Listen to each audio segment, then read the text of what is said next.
Saya menyedari keresahan di kalangan khalayak dan juga di kalangan akademik khususnya berkaitan dengan kenyataan UKM tentang perkeliling pejabat pendaftar, iaitu pemakluman larangan membuat kenyataan yang boleh membawa kemudaratan awam. Dan ini terkait juga dengan Akta 605, iaitu Akta Badan Berkanun, di mana setiap institusi badan berkanun akan seringkali mengingatkan staf mereka berkaitan dengan yang boleh dan yang tidak boleh mereka lakukan. Namun, saya juga memahami dalam konteks sebuah institusi pengajian tinggi seperti yang dilontarkan oleh Yang Berhormat Indra Mahkota juga daripada latar belakang saya yang berada di sana sebelum ini. Dan yang menjadi persoalannya ialah bagaimana pengurusan universiti mengambil perhatian terhadap setiap arahan ataupun peringatan yang diberikan oleh pihak JPA berkaitan dengannya, kerana ia terkait dengan badan berkanun yang tersebut.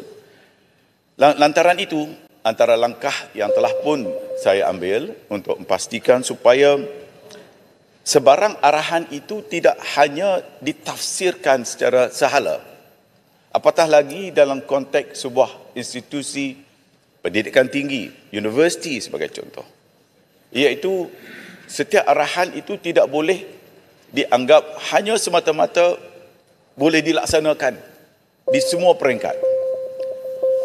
Dan ini telah pun saya buat teguran kepada universiti kalau sekiranya ada kekeliruan atau kekaburan dalam tafsiran yang dikeluarkan itu, maka hendaklah terlebih dahulu dimaklumkan kepada pihak berkuasa, termasuk juga di peringkat Kementerian Pendidikan Tinggi untuk kita perjelaskannya.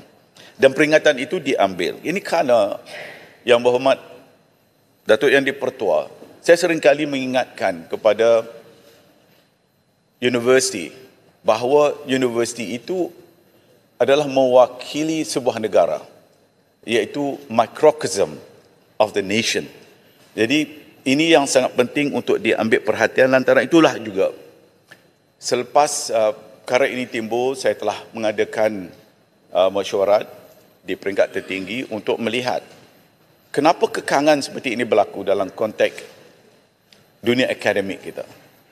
Maka halangan terbesar ialah kerana kita ada Akta 605. Yang Berhormat Indra Mahkota tentunya faham sebab beliau juga pernah berada di sana.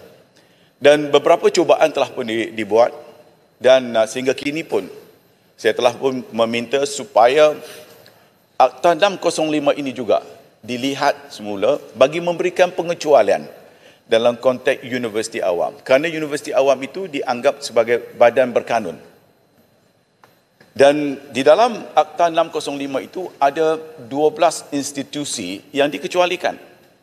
Maka sudah sampai masanya juga kita perlu melihat dalam konteks sebuah universiti. Sebagai contoh dalam konteks perkara 18.1, 18.2 yang menyentuh tentang perkara yang boleh, perkara yang tidak boleh. Makanya dalam konteks sebuah universiti awam itu, kita perlu melihat dalam konteks universiti itu. Tidak terlibat dalam keseluruhan perkeliling secara awam atau secara umum yang diberikan kepada semua pihak yang terlibat, yang tertakluk di dalam kategori yang disebutkan sebagai badan-badan berkanun. Dan ini antara langkah yang kita sedang lakukan, dan langkah ini dianggap antara langkah ke hadapan radikal, quote-unquote, dan saya sedang mencuba untuk melakukan perkara ini bagi membolehkan supaya iklim dalam sebuah universiti itu tidak terkungkung dengan ketakutan untuk menyampaikan pandangan mereka. Tapi dengan syarat, dalam tradisi keintelektualan, kesarjanaan. Seseorang yang akan bercakap itu, dia tidak akan bercakap secara merapu dengan izin. Ya, tanpa fakta, dengan membuat teori-teori yang bukan-bukan.